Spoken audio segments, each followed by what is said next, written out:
Thank you, Mr. Speaker. A few months ago, I rose in this House following the tabling of a so-called human rights impact assessment with regard to the Canada-Columbia Free Trade Agreement. I say so-called because the report was absolutely devoid of any assessment of the effect of the Free Trade Agreement on the human rights situation in Colombia. This is concerning for a number of reasons. First, this government has broken its own law.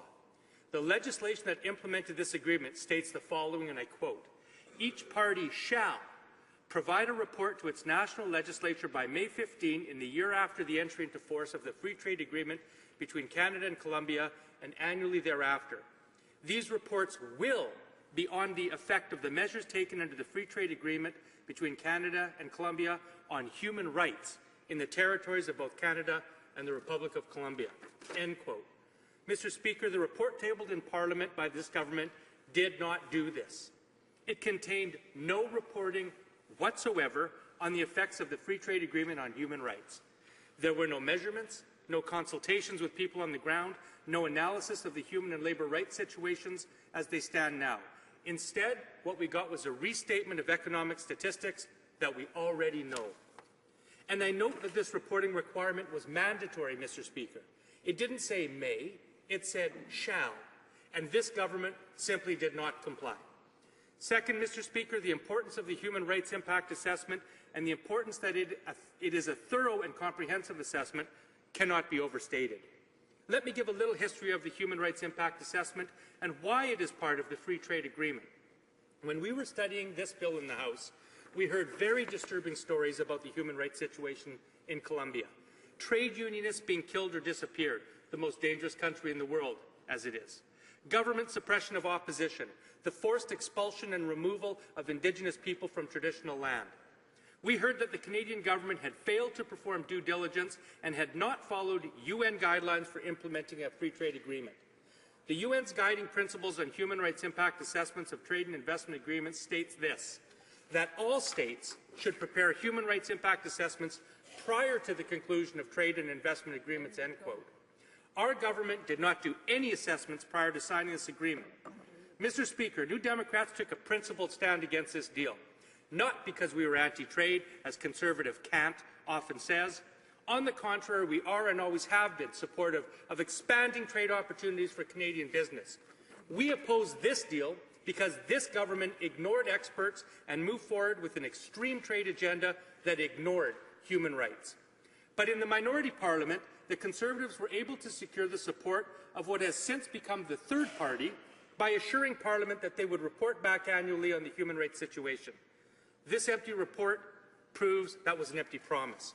And now we see that with their majority, Conservatives are ramming through trade deals with partners with equally suspect records, Panama and Honduras, again without doing the due diligence of a human rights assessment beforehand. Also telling us the fact that this government has failed to require human rights impact assessments in any new agreements. This tells us exactly that Conservatives were never serious about human rights to begin with. So my question to the government is this. How can Canadians and the international community take Canada seriously on the issue of human rights when it doesn't live up to the commitments that it makes in writing? Honourable Parliamentary Secretary to the Minister of Aboriginal Affairs. Thank you, Mr. Speaker. I appreciate the honourable member's question. Unlike the party opposite, our government believes that engagement with countries like Colombia is more effective than isolation in promoting human rights. The close ties between Canada and Colombia, including through our free trade agreement, allow us to share our values of human rights and democracy. Mr. Speaker, in opposing trade, the NDP and its special interest backers continue to fearmonger and misrepresent the facts.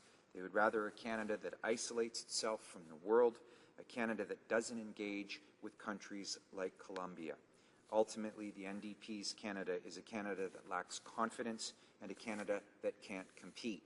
Our government, on the other hand, knows that Canadians can compete with the best in the world and win. Our government is focused on the priorities of Canadians and the Canadian economy. Through our ambitious pro-trade plan, we're helping create jobs for Canadian workers and their families. This plan includes engagement with our neighbours in the Americas. Tonight I want to focus on our agreement with Colombia, because through this agreement, Canada's producers and exporters benefit from reduced or eliminated tariffs nearly all of Canada's current exports to Colombia. The agreement also provides a more predictable, transparent, and rules-based trading environment for Canadian investors and businesses. Members of this House will recall that the NDP opposed this agreement at every step.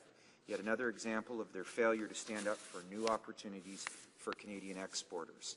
Canada signed the agreement concerning annual reports on human rights between Canada and the Republic of Colombia due to the unique relationship Canada has with Colombia, a relationship that includes the promotion of human rights. The agreement requires both Canada and Colombia to each produce separate annual reports on the impact of measures taken under our free trade agreement on human rights in both countries. The Canada-Columbia Free Trade Agreement did not enter into force until August 15, 2011. It was therefore only in force for the last 4.5 months of 2011, the calendar year covered in the report tabled in 2012.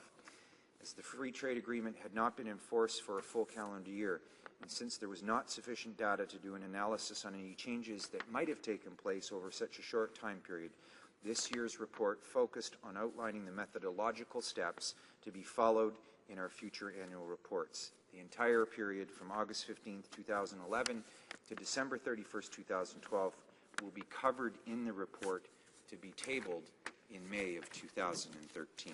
Thank you, Mr. Speaker. The honourable member for Vancouver Kingsway. Mr. Speaker, the problem is that this government pursues an extreme ideological approach to trade, and they do it incompetently. Under this government, we have gone from a trade surplus of $26 billion when they took office to a deficit of $50 billion today. Our manufacturing trade deficit has exploded 6 times to $90 billion. We are exporting $30 billion more in raw materials, but $35 billion less in value-added products.